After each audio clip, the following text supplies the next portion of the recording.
Hey CW Bio, Mr. Kennedy here, and these are your Chapter 10 lecture notes on cell division. Mitosis. Here we go.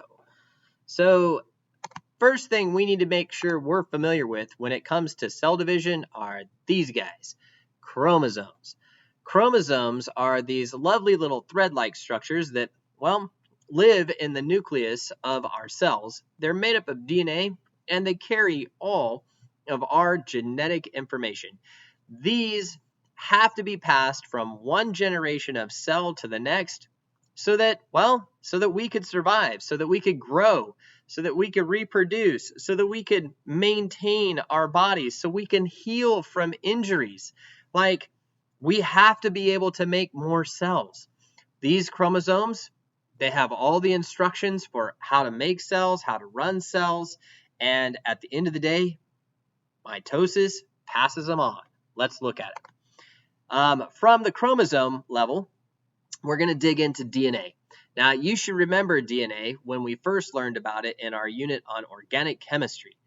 DNA is a biomolecule, that basically is deoxyribonucleic acid and made up of these little nucleotides. You remember the A's, the T's, the G's, and the C's? Well, the code in your DNA literally is a set of instructions that we're going to use to make proteins that make life possible for not just your cell, but you. And so that DNA is condensed into these chromosomes and passed from one generation to the next, and there you have it. That's how we make new cells for growth, maintenance, repair, reproduction, all of those functions that mitosis provides for us. So DNA is a molecule that controls all of the cellular functions through the production of protein, and it carries information from one generation to the next. Let's dig into the typical chromosome. So this is kind of a real, cheesy drawing of a typical chromosome. Most of the time when you see them in books, they're illustrated as these pretty little X's. Well, the word chromosome actually means thread-like, not X-like. So if we think about a chromosome in a typical sense, it should actually just be one half of this X. When you see it in a textbook like this, it's usually a chromosome that's holding on to its buddy that is an exact copy of it produced during this process of cell division. So a chromosome is really just half of this X, or basically one side from here, follow the crosshairs, to there, and the other side from here, follow the crosshairs, to there, is an exact copy of what you had on the other side. That copy is called a sister chromatid. Okay, I don't know why they call them sisters as opposed to brothers, or aunts, uncles, or just buddies, but they're sister chromatids, and they're exact copies of each other, and those things are going to be split up during cell division, right? So this typical chromosome, each chromosome has two chromatids, right, held together by a centromere. All right, so those sister chromatids are going to be split up during mitosis. Now, chromosome numbers. Okay, chromosome numbers can vary by species. Does anybody know how many we have? I'll wait. Oh, that's right. You can't talk to me because this is a video. We have 46 total chromosomes, or 23 pairs. Other species have, different numbers. We do not have the most chromosomes out of all the creatures on Earth. It's just that ours are pretty dang cool because look what we can do. Like, we can walk and talk and have all, the cool technology and stuff like that. But believe it or not, a lowly fern actually has more chromosomes than you. Oh. So the point is, the number of chromosomes does not make you special. Okay? Well, I guess it does make you special because it makes you unique, but chromosome numbers do not make you, smart or more capable. Like a fern with 200 chromosomes is not smarter or more capable than a human who only has 46. There's a lot to be said for what's written on those chromosomes. So our 46 chromosomes must be pretty special. The chromosome number that we have determines that we are humans, and the chromosome number that a fern has determines that it's a fern. Okay. So yeah, different species have different numbers. Here's a few examples. Us at 46, a fruit fly that only has 8. You only have 8 fruit fly. And then a horse that has 21. That's weird. Okay, so we'll have to deal with that later. Now, these chromosomes, well, we should know by now that when you inherit your chromosomes, you're inheriting them from your parents. Takes 2 parents to make an offspring, so there is a set of your chromosomes that came from your mother and a set of your chromosomes that came from your father. When those 2 chromosome sets match up, we call them homologous chromosomes. A homologous chromosome is an exact copy, well, at least a matched copy of another chromosome, okay? So when I say an exact copy or a matched copy, basically the chromosome that you inherited from your mother matches up to the chromosome you inherited from your father, and that they carry genes for the same traits in the same place. Now, as we'll learn in our genetics unit, there is the possibility for some subtle variation in those genes.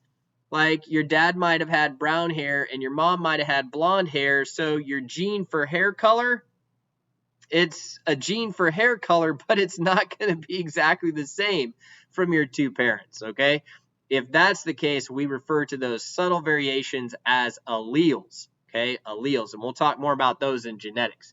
For now, let's just try to remember that half your chromosomes came from mom, half your chromosomes came from dad, and when we put those 2 sets together, we have homologous chromosomes. Now, haploidy and diploidy. Okay, so based on the number of chromosomes that are found in a cell, we will either call the cell a haploid cell or a diploid cell. To be a diploid cell, you have to have both of the homologous chromosomes or homologous chromosome sets that you inherited from your parents. So a diploid cell in a human has to have 46 total chromosomes in it, right? Because you have 46 chromosomes, 23 from mom and 23 from dad, 46 total. That is your complete genetic complement, and in those chromosomes is enough information to literally build just like any cell in your body from the ground up, which is amazing. If you're a haploid cell, you only have 1/2 of those chromosomes. So, like, how do you get down to that half? That's a total different kind of cell division that we're going to talk about in a different video called meiosis. Some people say meiosis, but I say meiosis. And yeah, these haploid cells in an animal like a human, like they serve one single purpose and one single purpose only, and that is to reproduce more of the species. So you're going to produce a cell for reproductive purposes that has half the number of chromosomes in it than a normal body cell that has both sets of homologous chromosomes in it. So your haploid cells in humans only have 23. That way you could take one of those cells and smush it together with another cell from somebody else, and you get the total 46 that would make a functional human. Okay, so sperm cells, egg cells, in plants like pollen and eggs, like those are the haploid cells, and that's the only thing they're good for. All right, humans. Humans, by and large, are considered diploid organisms because, like, yeah, all of our cells are diploid except for the reproductive ones, okay? That's the only place you find them. So if you had to name a human haploid or diploid, you have to call us diploid, okay? That brings us to cell division, mitosis. All right, so here's the deal. We're going to need more cells in our bodies for a variety of reasons.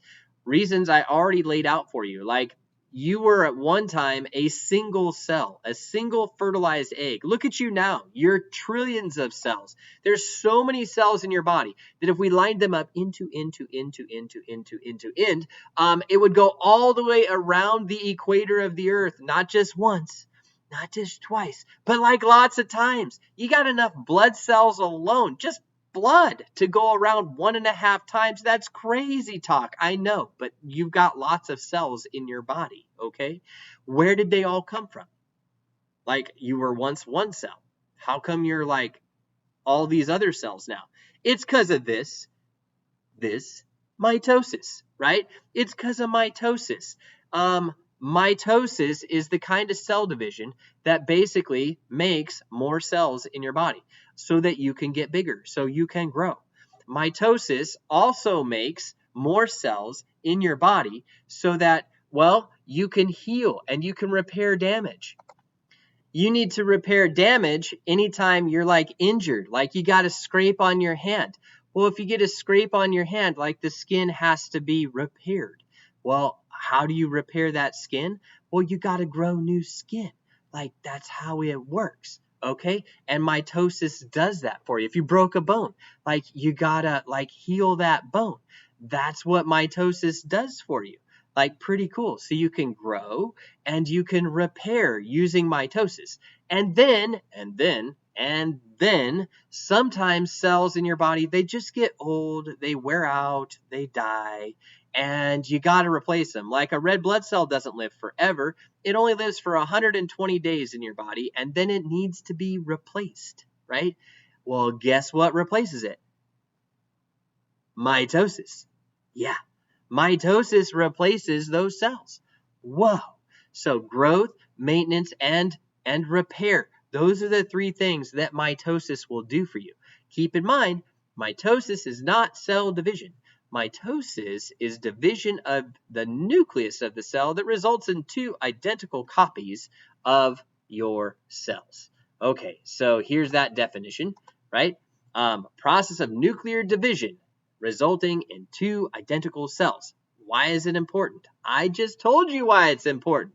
Growth, maintenance, repair, and for some species, it's their only way to reproduce, but not us, okay? We don't reproduce this way. All right, now, mitosis, as I said, it is not cell division, but it is part of cell division. There's this thing called the cell cycle. Well, that is cell division. It's the series of events basically from cell division to cell division that goes on in cells, right? It's a series of events vital to all cells, and basically it goes from one mitosis to the next, right? One mitosis to the next. It has parts. Yeah, I know. We got to learn the parts. So here's the parts. Three big parts. Interphase, mitosis, cytokinesis. Three parts. Interphase, mitosis, cytokinesis. All right, what's going on in each? We'll start with interphase. In interphase, the cell will actually spend most of its time here, okay? I can't tell you how much time it spends here because each cell is a little bit different. Some of your cells divide faster than others. You might have a cell that divides like once every, 20 minutes, or a cell that divides like your brain cells once every 70 years. The moral of the story is there's no fixed time here, but most of a cell's life is spent here, okay? So that's interphase. The cell in interphase, if you were looking at it under a microscope, it's pretty vanilla, pretty boring. It looks like it's just sitting there doing nothing, but it's actually doing a lot. All of its day-to-day activities are going on. It's manufacturing food and, it growing and whatever else it needs to do, okay? So interphase, it's the period of cell growth and ultimately preparation for cell division. That's what interphase is all about. There's three stages to it. Okay, here they are. G1, S, G2. Those are our three phases of interphase. They should be easy to remember if I tell you the G stands for growth. Growth phase 1, growth phase 2. Guess what's going on? In growth phase 1, growth phase 2, you're getting bigger. Okay? The S phase is the synthesis phase. And that's the phase at which your DNA is going to be copied so that you have those pretty little X-looking chromosomes and something to pass on to the next generation. If you did not do the S phase, then your 46 chromosomes, after one mitosis, well, you'd only have 23. After two mitotic divisions, you'd only have like 11 and a half. Like as one cell divided generation after generation, eventually you'd have no DNA, and that just doesn't work. In order to be a functional cell, you have to have 46 chromosomes. If you don't, you're not. That's all I have to say about that. Now, G1. G1, this is growth phase 1. The cell simply gets bigger. I told you G stands for growth, right? So the cell gets bigger here. Then here's the S phase, synthesis. The S phase is the phase in which the DNA is replicated. Don't worry, you'll learn about DNA replication in another video. I know you're just dying to see how it works. Gotta wait for that other video. All right, and G2. This is the final growth phase before the cell actually divides. Okay, so G1, growth, S, synthesized DNA, G2, more growth. We're good. Ready for mitosis? I bet you are. So there's 4 phases, 4, 1, 2, 3, 4, 1, 2, 3, 4, 1, 2, 3, 4 phases of mitosis, right? And they're prophase, metaphase, anaphase, and telophase. They're over there, right? Yeah. Prophase, metaphase, anaphase, and telophase. Okay. 4 phases of mitosis. You need to know them by name, and you need to be able to visually pick them out of pictures. That means you're going to have to write this stuff down and study the pictures from your text. Here we go. Prophase. In prophase, the nucleus breaks down. The nuclear membrane disappears. The chromatin shortens and thickens. Chromosomes become visible. And in animal cells, centrioles migrate towards the poles of the cell. Man, that's a lot of stuff for one phase. Cell is really, really busy in prophase. Okay? Then comes metaphase. In metaphase, the chromosomes line up on the metaphase plate or the equator of the cell. So that just means you got a whole bunch of little X's right down the middle of the cell. In animals, a spindle fiber will attach to the centromeres and prepare to pull your chromosomes, or I should say, your sister chromatids, apart. Pulling those sister chromatids apart, well, that's what goes on in anaphase. The centromeres break, the chromatids migrate towards opposite ends of the cell. Sister chromatids are separated from each other. So basically, we're passing chromosomes on to a new cell that will form during telophase. Telophase basically is the opposite of prophase. Everything that happened in prophase goes backwards in telophase. Chromatids break up, nucleus reforms, cell reverses prophase, cell prepares for cytokinesis. That's what you got to have down on your paper. Lastly, cytokinesis. This word actually means something. Cytokinesis means, well, cell cutting. Okay, so at this point, everything else in the cell divides up and is pulled to opposite poles of the original cell, and we get 2 what are called daughter cells. Again, I don't know why they call them daughter cells instead of brother cells or aunt, uncle cells or just buddy cells. I don't know.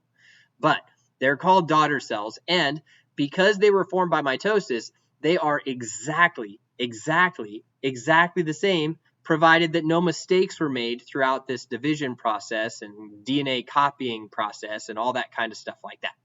Okay, so mitosis is going to produce an exact copy of the cell you started with. So when you need skin cells, like your skin cells have to do mitosis so you can get, you guessed it, more skin cells.